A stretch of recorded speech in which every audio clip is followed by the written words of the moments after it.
Hello, everyone. This is Mickey Moore, your host of Run Life Today, bringing you another episode in season 2. Super happy about that. Run Life Today, where we're bringing you some authentic conversations with inspiring people. Those folks that have learned the art of running life more than life running them. As always, you can find out more information about Run Life Today on our website, Run.Life.Today.org. Please watch us, like us, follow us, and subscribe. You'll see all of season 1 and the beginnings of season 2. Speaking of season 2, happy to have Ben Graybar, one of my good friends here, joining us for the second episode of season 2. Hey, Ben. Hey, Mickey. How you doing? I'm doing awesome. It's a Sunday afternoon. Did a little marathon this morning, did a little baseball practice this afternoon, so I'm in a good mood. But I got to say, your background is making me even happier because it's something about beer. Now the way you can see it there. I had it on the hat too, but I wanted to match you with, doing the backwards wear. So there you go. Thank you, buddy. Well, yeah, I figure, when it comes to running life today, that means I get to choose the hats I wear and how I wear them, right? You're the boss. I guess so.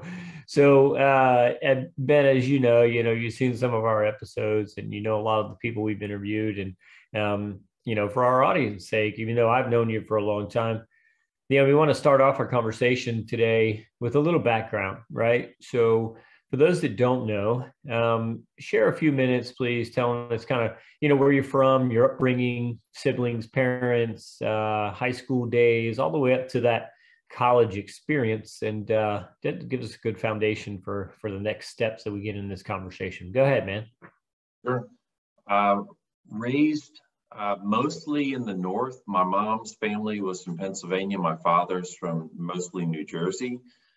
They separated when I was in the 3rd grade, and so I started to bounce around. So I lived in 20-something different houses growing up. Ended up going to middle school and high school, the first couple of years of it, in Chambersburg, Pennsylvania, which isn't maybe 20 miles up the road from Gettysburg, near the Maryland border.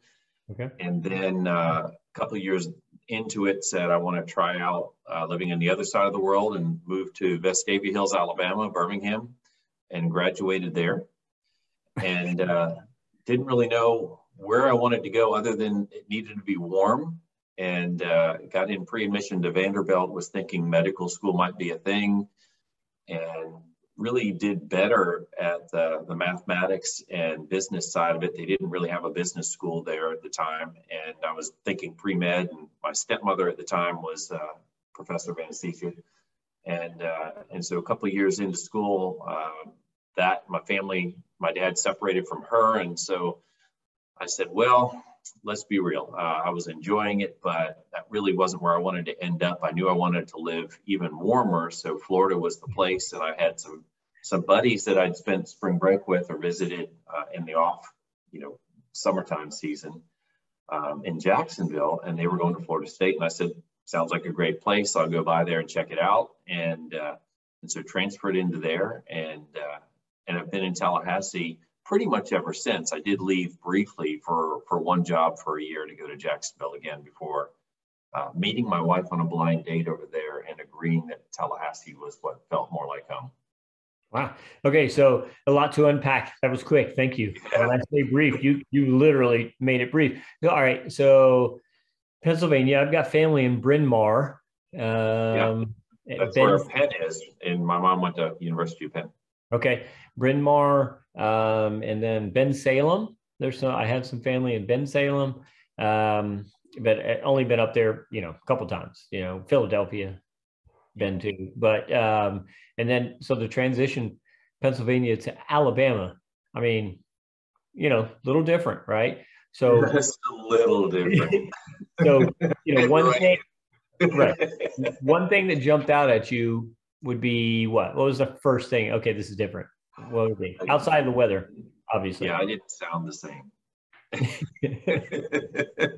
And so it was interesting because Vestavia Hills is one of the suburbs of Birmingham. Mountain Brook was the big rival, And there were sort of the more upscale parts of town. It's beautiful over there. I mean, it's called Vestavia Hills because we lived on top of a mountain off Panorama Drive next to the high school, and you could just see forever. And it was a great, beautiful place to be.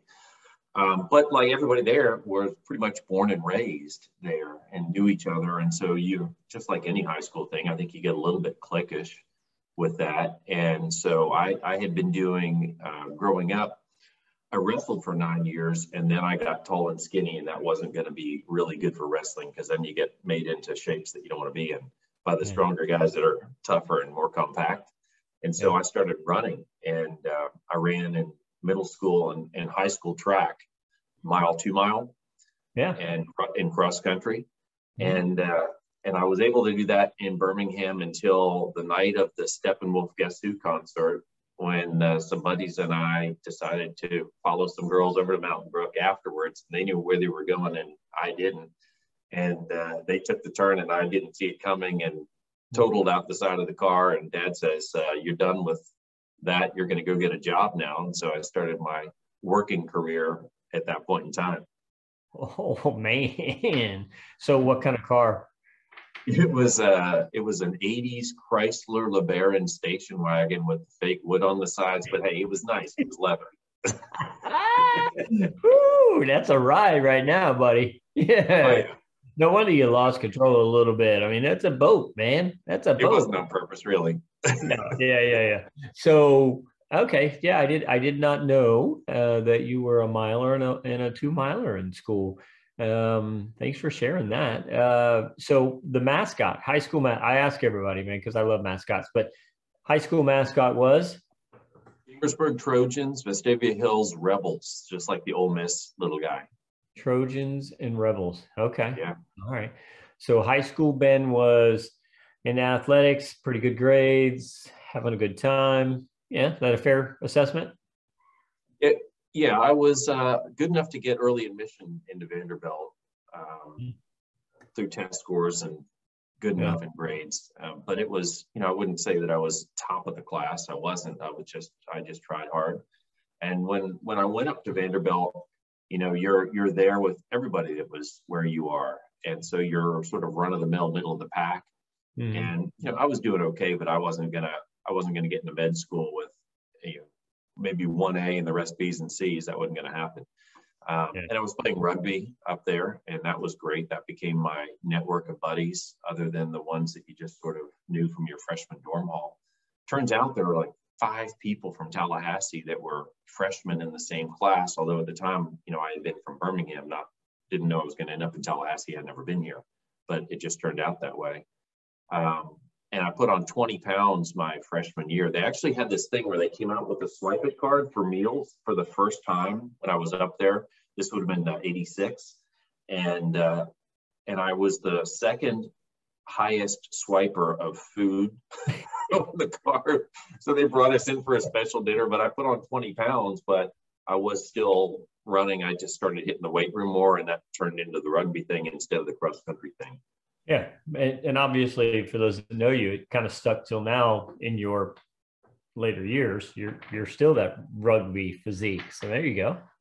Well, that when I came down to Florida State, that transitioned into a couple of jobs, working at a nightclub as a bouncer, as well as working at the FSU Career Placement Center at the College of Business at the time. So I had a morning job and a night job, depending on the day of the week. But yeah, it served well in that capacity. I got so many follow-ups because, we're similar in age. So what club? I got to ask, what? Yeah, it's the Late Night Library. And my claim to fame is that Vince Long, the county administrator, was a bartender at the same time we were there. But it's funny how many of those guys turned out to be professional guys that were really quality people that we're still in contact with. Yeah. All right. Give me the year, because I got to talk to Vince about it. What year was that? Yeah, that was 90 to 92, because when I transferred in to FSU, they said, look, you're missing some credits to get a regular 4-year business degree. Again, they didn't have the equivalent of courses at Vanderbilt. And so they said, 2 choices. You can take an extra year and then have a 5-year undergrad and get a business degree, or you can finish up on time with an economics degree and you can start a business minor that will translate into a 1-year MBA later.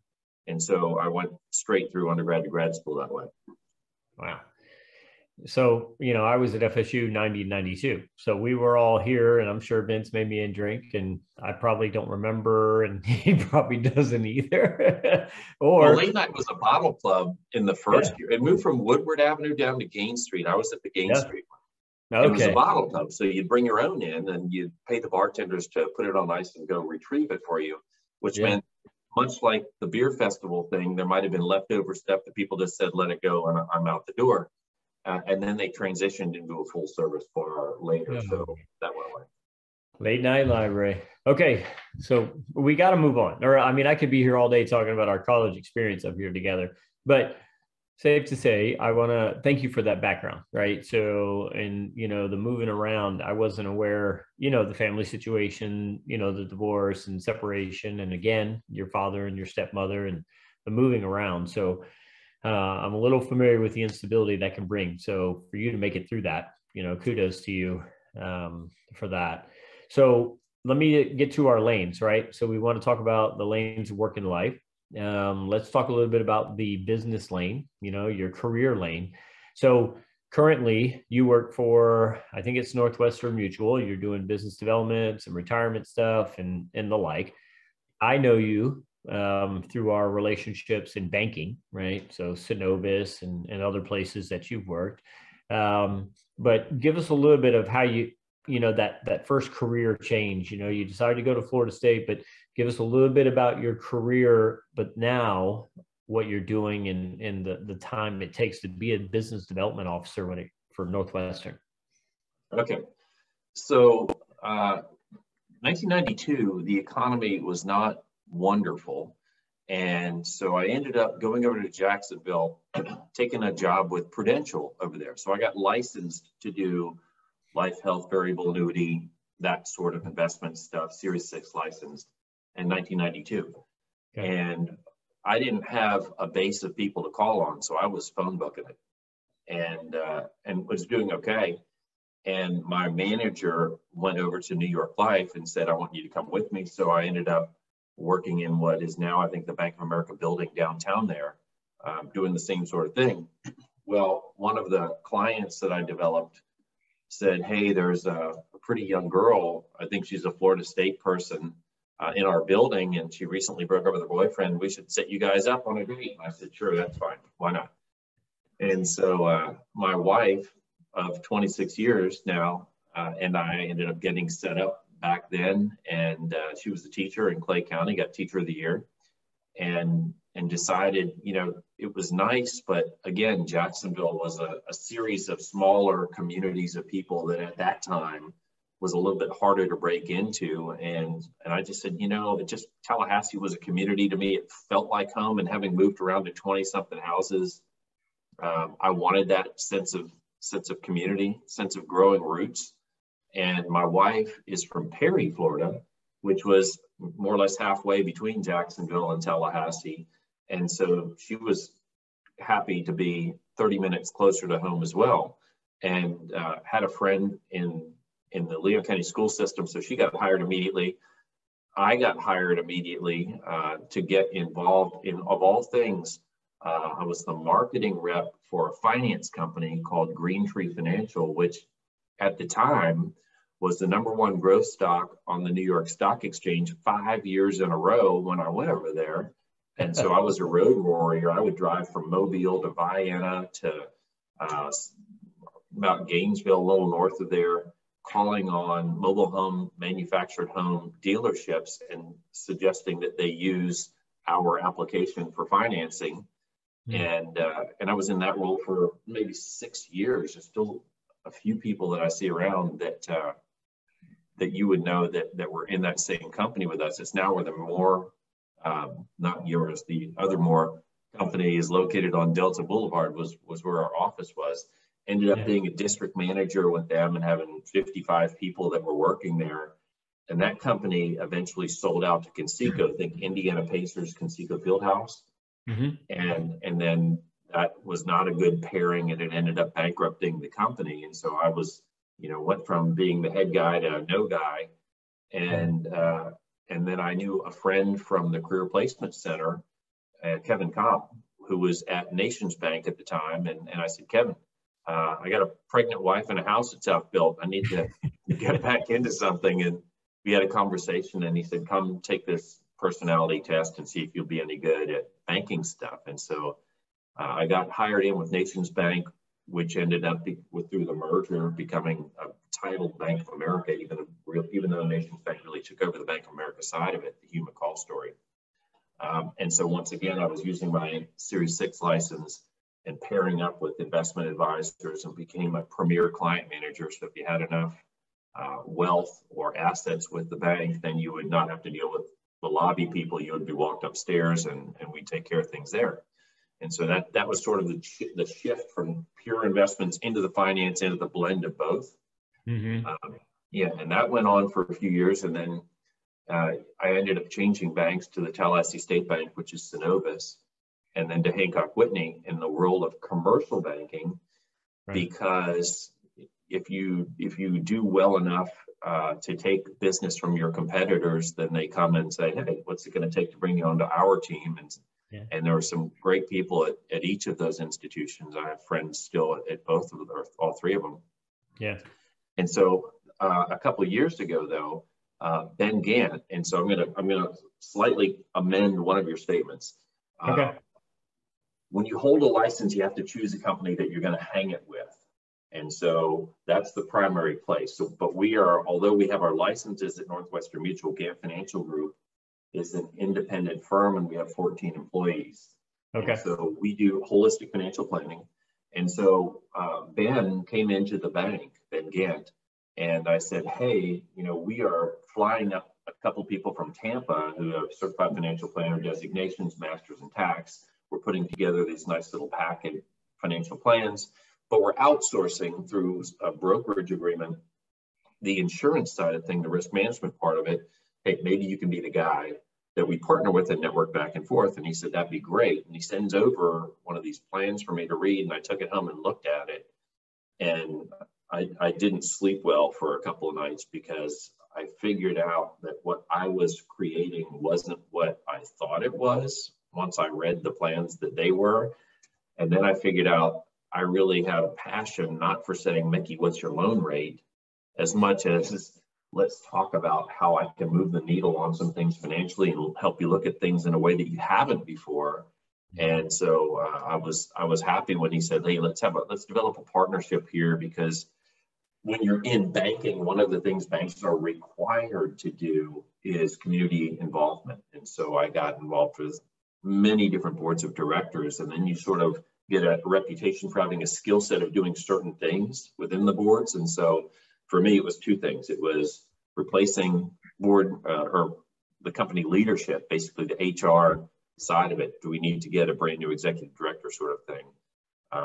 Rebuild the board, or things that involved financing. So are we going to get rid of this building? We're going to buy this building. We need to remodel it. We need to restructure what we're doing. What do those things look like? And so to be brought in for either of those roles, and then end up, I think it was 10 different boards of directors. Well, you end up with a great network of wonderful people who are giving of their own time, talents, and treasure to help others in the community instead of just going about their own business with their head down.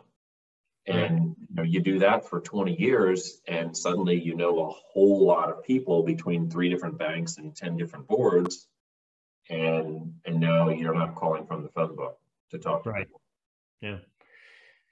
Holistic financial planning. Okay, so obviously, again, I know that hustle, and not in a bad way, in a good way, right? So, you've always got to be out there being proactive and being consistent. But I did not realize how similar our paths were, from, learning consumer finance all the way to banking and, commercial business banking. I had a license years ago. I was doing annuities and, all that kind of stuff, life insurance. That was back for American General Finance. You remember that? I do, sure. A long time ago. So your favorite thing then about, working in the financial industry, if I can put all those in the financial industry, I think that's still okay. What's the thing you enjoy the most about about being in that field? It's remarkable to me what people do and don't know. You can have really bright people who are really focused and top of their industry and what they do. And many of them say, I don't want to have to spend my time and effort learning what you do. I want to stay in my lane on this. Some people are do-it-yourselfers and they enjoy the challenge of that. But the answer to what we love about it, what I enjoy the most, is when I can show people that you would hold in high regard, very bright people, something they didn't know before, and that is meaningful to them and significant to them, and have them understand the impact that that's going to have on their life going forward. And I am going to have a brag moment because it came in the mail today. This is I've got to hold it up in front of my thing here. This is my team. You can't see it flashing in and out, but we moved up significantly. We're in the top 1% nationwide of the 7,500 of us and within our company that hang our primary license at Northwestern Mutual, even though we're contracted with 72 different companies. Wow. Congratulations, man. Thank you. You got to separate yourself from the competition, right? Yeah, we're with a wonderful team of people. We work well together. I tell you what, that team, it makes a hell of a difference when you're all pulling in the same direction and have each other's back instead of somebody's looking to step on you to get over you for the next promotion or whatever that means. Agreed. Well, congratulations on that. I'm glad you're in another good place, right? So let's transition. So that's the work lane. Obviously, that takes a lot of time and energy. And you hinted at another lane. So I want to transition to community service, right? So I know you, and you mentioned how many boards you've been on. And, if anybody went to LinkedIn and look at all the different boards you're on, quite a few, right? And that I know our paths cross a lot in that regard. So share with us today where you spend a lot of time in the community, what boards you're on, or what you care about most when it comes to philanthropy or spending your time, talent, and treasure. Share a little bit about that lane for me. Sure. Right now, I think I'm only on one active board, which is the Taltech Alliance, which is about improving the awareness of the importance of technology and the impact to the community in Tallahassee. And as such, we are a loosely affiliated member also of Florida Technology Council. So I'm the immediate past chair of that. I've handed it over to Robert Blackledge with DOMI, who's more capable than me in that capacity.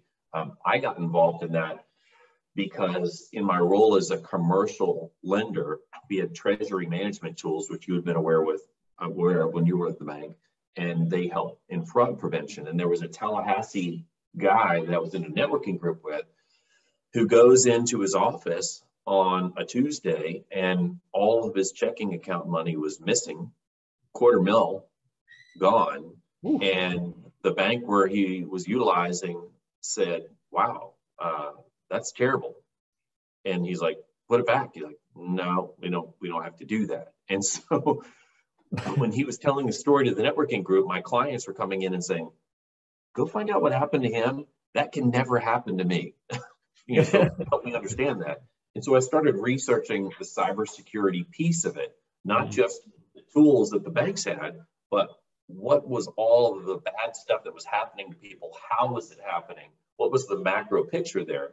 And that morphed into, I still lecture to the entrepreneur business owners classes at the Jim Moran Institute at the College of Entrepreneurship at FSU on cybersecurity, just as a personal passion, because it pisses me off when people have things stolen from them. Some people can't help it. They do the wrong thing and they open the door. You leave your doors unlocked, someone might come in. But just to teach people the things they didn't know that the really stealthy bad guys are doing to people, and to try to help them preserve their business remains a passion. But I'm probably rolling out of that board within the next year. And so I figured out through a civic club that was throwing a beer festival and then changed their past that I can help a whole lot of people in a whole lot of different nonprofits instead of just picking my favorite any given year. And so when Sunrise Rotary stopped doing Brewfest, I went to the distributors and said, hey, if I go find another nonprofit entity to be the host, will you donate your product to us and we'll call it the Tallahassee Beer Festival? And they said, yeah, we'll do that. And so that was coming up on 4 years ago now. And so United Partners for Human Services is led by Amber Tynan, and she and I had been in a different civic club, and she said to me back then, hey, if that thing ever opens up, we got to get that. And so I gave her the opportunity for that entity to own it, and I thought that'd be the best fit because there were at the time about 100 members of the United Partners for Human Services. And I said, people can pick their passion and get their money to the entity they want, and it's the same event, instead of me picking one nonprofit and say, you're going to get all the money from this. And so now, by virtue of that and many other things they're doing, they've grown to over 150 different members in the community, but supporting the different nonprofits. Well, it's around about 20 something that sign on to our event, and we give them a ticketing code, and we say, hey, Mickey, you support Big Brothers Big Sisters or 211 or Big Ben Cares or whatever it is.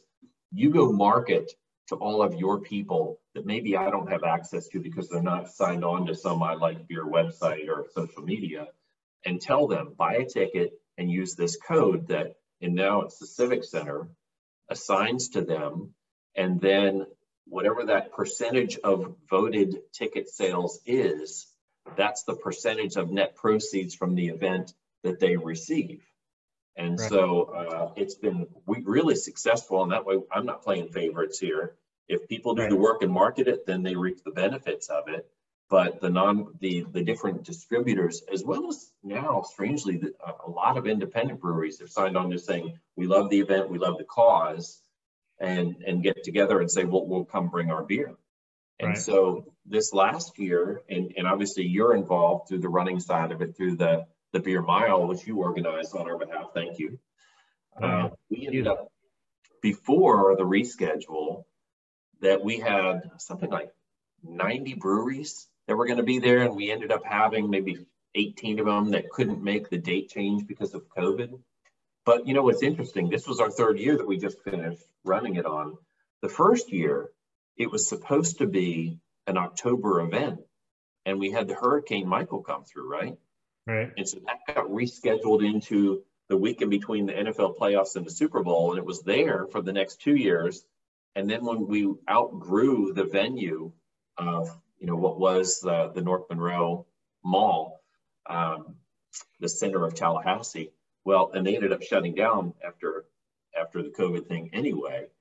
But we moved into the Civic Center that allowed us to expand and get all of these extra breweries. So now we've just in the last week set this year's event date as September 10th. It's a non-football weekend.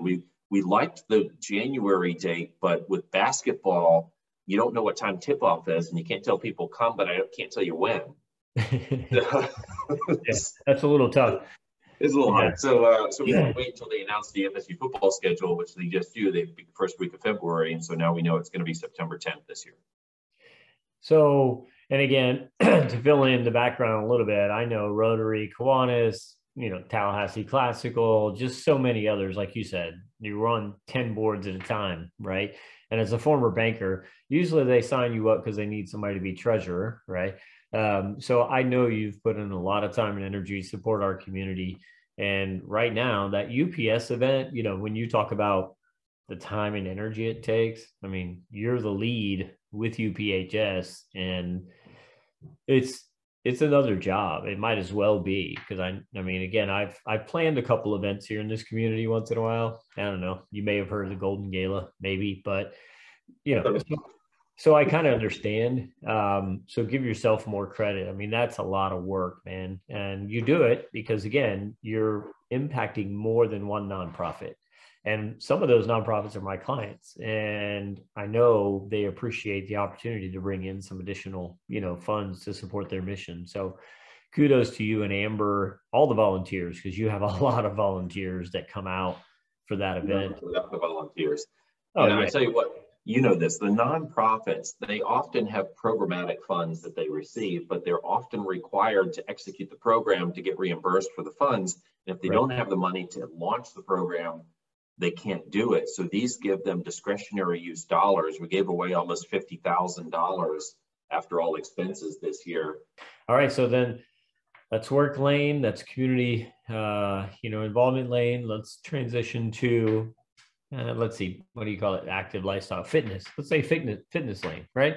So share a little bit about your commitment there, right? So you got F3 and rucking, and again, you were a gym rat at one time. You may still be, I don't know. I mean, and you used to run a 1 mile and 2 mile. So, you can still run if you want, get out there. But share with us a little bit about your commitment today, time and energy wise, to the fitness lane. What are you doing? Well, it goes back, I think, to a story. When you're scared because you're the skinny small kid, and then you start focusing on pushing weights, and that transition just because I got really tall and then needed to build out, and then had fun with that. And you do rugby and you get to hit some people and knock them down, and having a wrestling background and a rugby background, and you get to do that in a nightclub, and it was a little fun. Yeah. But in high school, there was a rock quarry, and we had a party in Birmingham, and it was a cliff there. And so you cliff dive, and I made the mistake of diving down instead of diving out. And when I hit the water, my back snapped and my legs went numb. And I was aware that I was swimming, but I couldn't feel how I was swimming. And so I made it over to the side, was able to sort of crawl out. There was an inner tube right there, and nobody really noticed what happened. Of course, they don't know how I felt about it. And I sat in that inner tube for the rest of the night until it was time to go. And then as I started to age a little bit, what I figured out is if I wasn't really focusing on keeping my core tight, that just you would move in the slightest of ways, or you would sneeze and suddenly your back would twist just enough that you would have this severe pain run down your leg, and you got to run to a chiropractor to put it back in line. And so I figured out a long time ago that's going to be a degenerative issue unless I dedicate time and effort into keeping that well exercised and strong. And I actually, now it's sort of the addictive thing. I loved it. I still go to the gym at least 2 days a week, but there's strength and there's cardio. And the cardio, it's not, I'm not trying to do what you do. The farthest I've ever run is a half marathon, but we've rucked with the 30-pound rucksack on over a 12-hour period, that same distance, 20 something miles. Right. So what I'd love to do is try to do 4 days a week minimum, often 5. It's available 6 days a week, is F3, which is, I know you've had 2 other guests before me that do this, but Fitness Fellowship and Faith, it's international now. I think it's in 4 continents, but it is 5:25 to 6:15 Monday through Friday, and then 7 to 8 Saturday if you want to show up for the pre-ruck from 6 to 7, which I enjoy doing as well. You can double it up the 2 hours there. I'm sorry. Wait. I'm sorry. You said 5:25 in the morning? 5:25 to 6:15 a.m. So the concept is nobody else in the family's awake yet. And you can go do your thing, hang out with your buddies, and, call each other all kinds of ridiculous names and make fun of each other. And you get home, I'm in the car, but by 6:30, listening to the news on the radio, back to the house by 6:45, and everybody starts waking up. So I'm still able to take my son to school, to go to my morning book club, the Skeptics group, and not have an interruption of the morning routine. And then Saturdays, they all want to sleep in. So we all do our thing from 6 to 7, 7 to 8, have a cup of coffee, or if Ian White's there, maybe we'll grab a beverage, fermented, to go along with that before getting home by 9:30, and you've started off your day really well. And I still like to go to the gym 2 days a week for the weights, because although we do body weight stuff and sometimes we play with coupons like cinder blocks, and our rucksacks have a 30-pound sled of steel in it, like I'm gonna lead the Murph workout actually Tuesday. So for those that don't know, Michael Murphy, the lone survivor, Marcus Luttrell guy, the Navy SEAL in Afghanistan, his workout was you run a mile, you do 100 pull-ups, 200 push-ups, 300 squats, you run a mile, and we break it up into digestible things. So I'll bring a Bluetooth speaker out to Gilchrist, and we will run a lap, which is maybe a little over half a mile. And then we'll come back in and we'll do 10 pull-ups, 20 push-ups, 30 squats, and then 8, 16, 21, 7, 14, or, 24, and then 7, 14, 21. So that equals 1/4 of it. And then you do your lap. And so you do your 4 rounds, you get your full number of it, plus all the mileage and a little extra. And then we do it within 50 minutes. And so that's a body weight thing that does build you up, but you really have to push heavier things in different ways, always in a push-pull balance so that you're maintaining balanced strength within your body. And so I do those things that we don't have enough weight that I can push at F3 to satisfy that piece of the strength building piece. So that's where you balance in the gym at least 2 days a week for that. All right. Needless to say, you're spending time there, right? And I admire, your commitment to that part of your life, because we're not getting younger. So I see you, making time to stay fit. And so I admire you for that, man. It takes a lot of discipline. So then I'm not trying to take away your best tips that we're going to get to later, but I know discipline's got something to do with it. All right, let's transition to another lane. All right. You talked briefly about your wife a little, here and there and your kids. But when it comes to the family lane, talk about the time that you commit there, whether it be hobbies or just sitting around the fire, right? Or teaching them things, playing with them, or just, date nights. But talk about your commitment to family and how important that is and the time you spend. Yeah, so 9/9/95 is my wedding anniversary. So do the math backwards on that one. And, everybody has great times and tough times. And my wife and I agreed day one and continue to that we're committed to the relationship and in whatever that brings. And there's always something that you don't foresee. This is sort of the funny piece. What do I do financial planning? What's the number one thing that happens? Plans are derailed all the damn time because nobody saw COVID coming. Nobody saw cancer coming. Nobody saw whatever it is. And so my wife has had some health things that have impacted her and changed her lane a little bit. My kids have had issues growing up. I think everybody does. And one of the things that I enjoy about the F3 group is at the end of every event or every workout, we sit around in a circle. We call it COT, Circle of Trust. And Tallahassee, I know I'm taking you off lane for a minute, but it circles back. Tallahassee is known as the Road Region because we were formed 6 months after the original Charlotte F3 group started. And so they sort of started codifying things and having a way of doing things. And we had already taken our own path with that. And so we do things a little different. We start off with the Lord's Prayer on the flag. Then at the end of it, we have the Pledge of Allegiance, again, a prayer as a group, but we have a sitting down circle of trust. So if I can say, Mickey, I have a friend and I saw that her sister passed away last week. So I want to make sure that we include that person in our prayers. Well, there's a whole bunch of guys that end up needing help for a reason, season, or life. They join us because they're going through a divorce. They join us because their kid is sick. They join us because they became unemployed. And they don't have that circle of buddies that they can spend time with because they have the family stuff going on. So we become the outlet for that bit of perspective and just giving a guy a hug if they need it. And it's amazing how much people put on this straight face, and then you get them one-on-one and you say, really? It's like the Geico commercial where that thing says, no, it's okay. You deserve a better price. And the biker starts crying. Right. You would not believe how people, when they feel not threatened and safe, will have that quality conversation with you. So now, how do you translate that into family life, you know, with your spouse, often that's easier. You have these conversations forever, but with your kids, man, they grow up in this society where everything is what we're doing right now. It's behind a computer screen, or it's tapping it into a phone.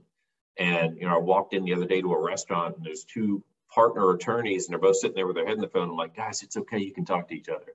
And, you know, joking, of course, but these kids will sit around a table together.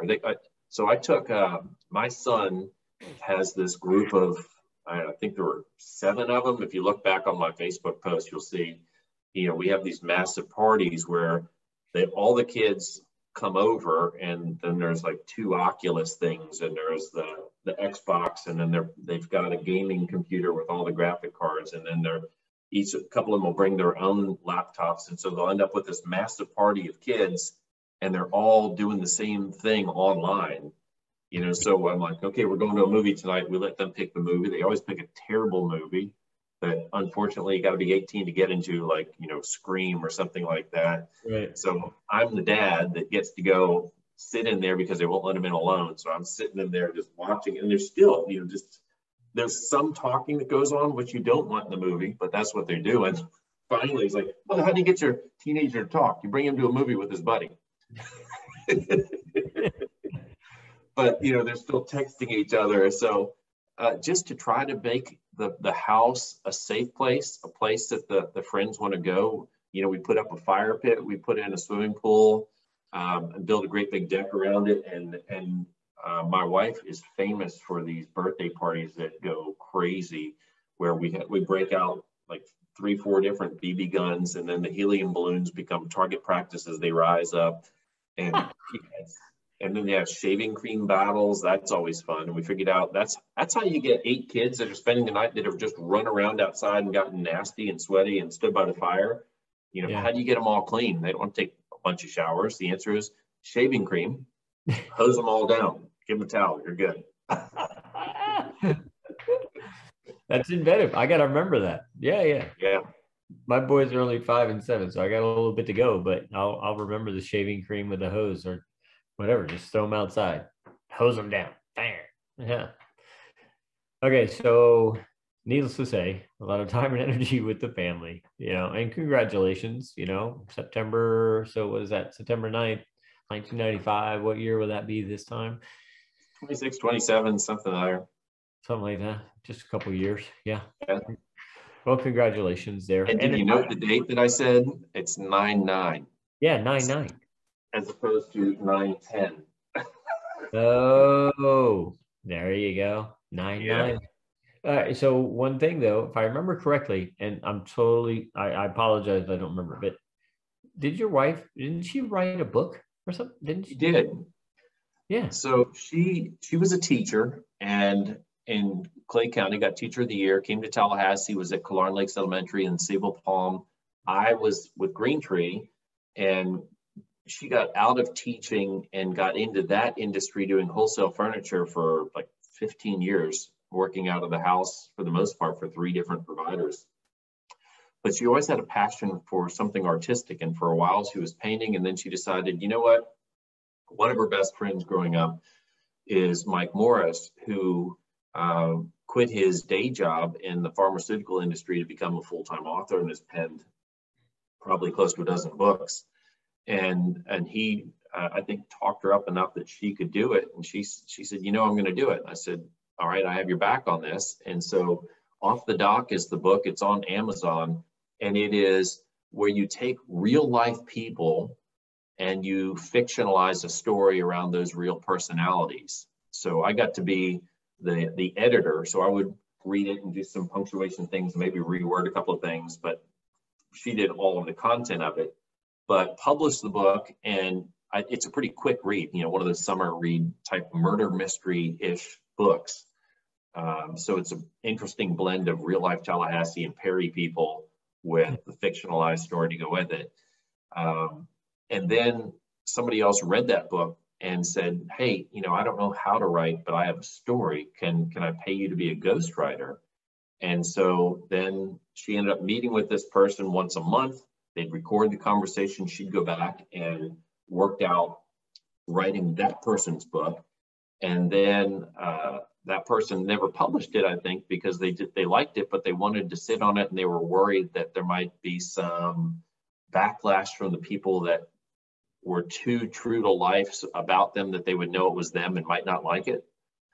And so whatever, they can do with it as they please. And then she started writing another book, and then decided she's got to focus on getting back into the classroom, at least for now. So she ended up teaching at the Tallahassee Classical Charter School, and she's working on her recredentialing, but they have her as an interventionist now. So if kids are having issues and need some extra guidance or tutoring, or I'll stop short of using the word counselor, because she's not a counselor, she's an early interventionalist, but she has a way with talking to these kids and helping them understand a better way of looking at whatever it is they're facing that's problematic to them. And she enjoys the heck out of doing that right now. So nice. I have a counselor in the family. It's not a counselor, right? Interventionist. There is a show on TV called Interventions, but totally different, right? All right. So last thing, Perry, I mean, look, if she wants to go and get some donuts from Johnson's Bakery and bring them back to Tallahassee every day, I'm on board, because those donuts are great. Sorry. I mean, right? Well, and Perry's funny because everybody knows Johnson's, and I had coffee the other day with a guy named Jerry Wells, whose parents, he's was spot on, but his parents, I guess, had Wells Jewelers down there. And then you have Marcia Dahl, and her father had the clothing store down there. So most everybody knows Marcia Dahl modeling folks. Yeah. But and back to the family piece, we've spent a heck of a lot of time with her family and Perry. She's very close to them. And we're blessed that her parents are both retired now. And so he has, fishing has been a passion. So her dad was like a fishing guide on the side of his day job for, mullet or redfish and trout, inshore stuff. And then when we had our first son, we decided we would start looking at more offshore stuff. And so he's got a Parker that we take offshore as far out as we feel like going and feel safe about it. And so both of my sons have a passion for, grouper and snapper and whatever else gets on the hook when you're out in deep water. It's just kind of a fun thing. And then you bring it back, to clean the fish and fry it up, and great family time together doing that. Awesome. And I love fish, but I love Johnson's donuts. All right. So I can't help it. All right. There's a lot there. So we talk about work lane, we talk about community involvement, fitness, family, right? So now I want to get to, the primary reason we're here, right? Run Life Today, and give you an opportunity, Ben, to share your tips, best practices, right? And just as I always tell people, there's no formula that works for everybody, right? The point here is maybe they pull something from what you do in order to integrate all of these things in work and life to some degree of success. And it's all relative, right? So in your opinion, in your experience now, right, what helps you integrate all of these things to get it all done? I have a passion for life, and I've watched people get to a point that they think they're going to break free of their career and go do things they want to do, and their health gets in the way. And so, the old Chinese proverb, man who sits on bottom stays on bottom. The old Latin saying, in mens sano corpore sano, or a sound mind in a sound body. All of the medical research now says it's important to get your blood flow going, to get your brain activated. Cardiovascular health is huge. If you start losing elasticity and lung capacity, then you start losing the ability to do the stuff you want to do. So back when I was maybe 42 or so, 43, I was still going to the gym. If you look at old pictures, you say, okay, that guy's fit. But we were up visiting family, and my oldest was a lot younger, and an uncle was joking with the kids, but I hadn't had the kids up there enough to have him comfortable and understanding that that was a joke. And so my kid turns around and kicks my uncle. Yeah, right there. And takes off running, and I'm like, oh crap. So I turn around and start to run after him. And as I'm running, in my head, I'm going, please don't turn. Don't change direction. I have not accelerated and run for 2 to 3 years that I can remember. I wasn't doing any, other sorts of sport things. And that's an amazing thing to think, let me get this straight. You're midlife and you're not ever going to run ever again. And like, that's not okay with me. Why would I take away options? And so my advice is, it's hard as hell to get back into shape.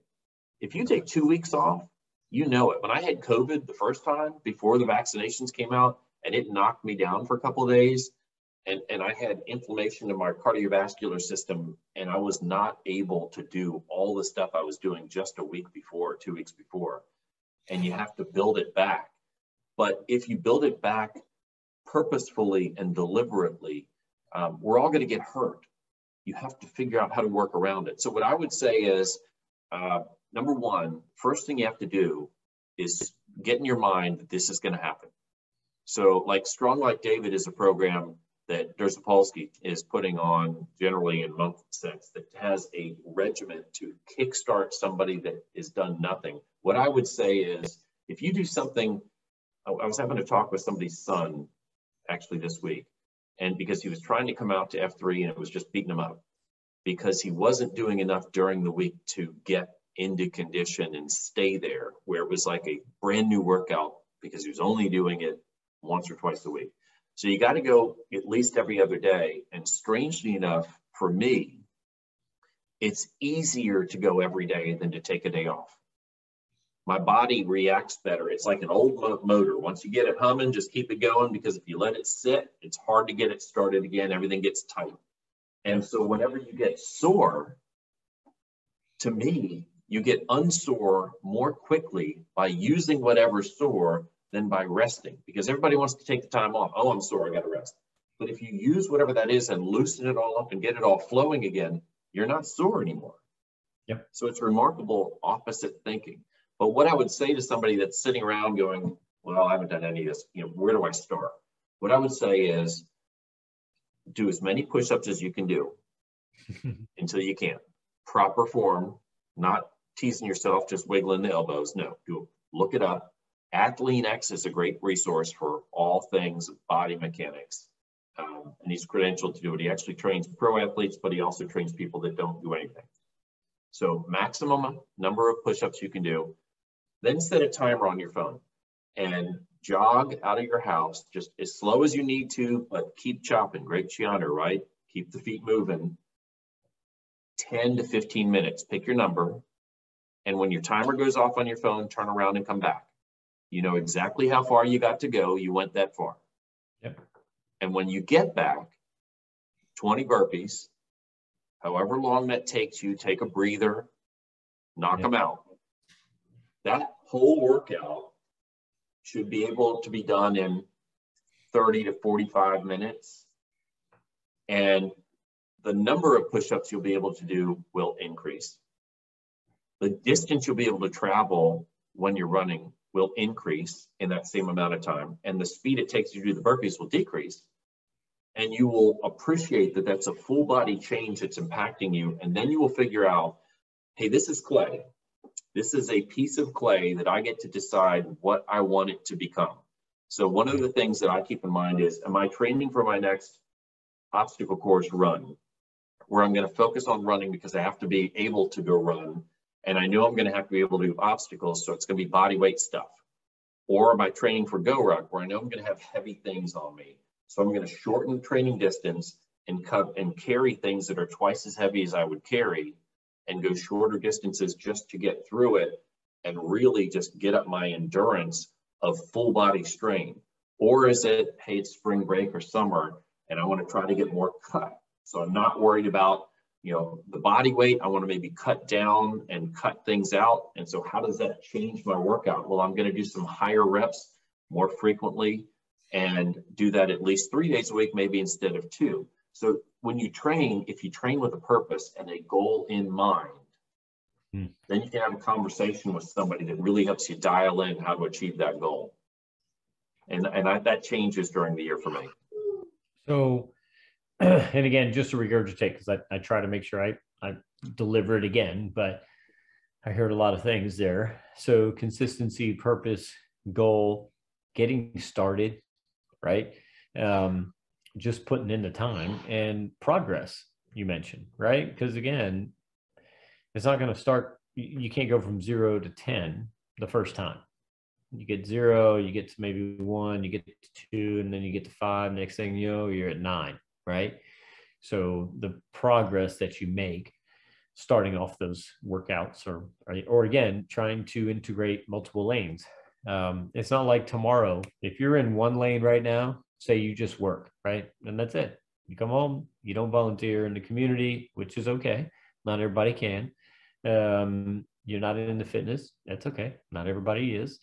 Or if you're, if you don't have a family and those responsibilities, fine, not right now, but there's progress. Tomorrow you can start that fitness thing. Tomorrow you can start giving back to the community, right? So it's progress, but I hear you with goal and purpose, definitely. And then being consistent. So anything, does that sound about right? Is that a good summary? Yeah, one of those things that's impactful to me is that when you sit back and think, I'll never be younger than I am today. And I had both my grandfathers lived into their 90s and were physically active up until towards the very end of things. And so I want to be, knowing my background, knowing my back and what I have to do and can do. And it's just, to me, extremely important to be able to maintain this as a piece of who I am. Yeah. I mean, look, if I'm 75 and I can go run a 5K, I'll be happy with that.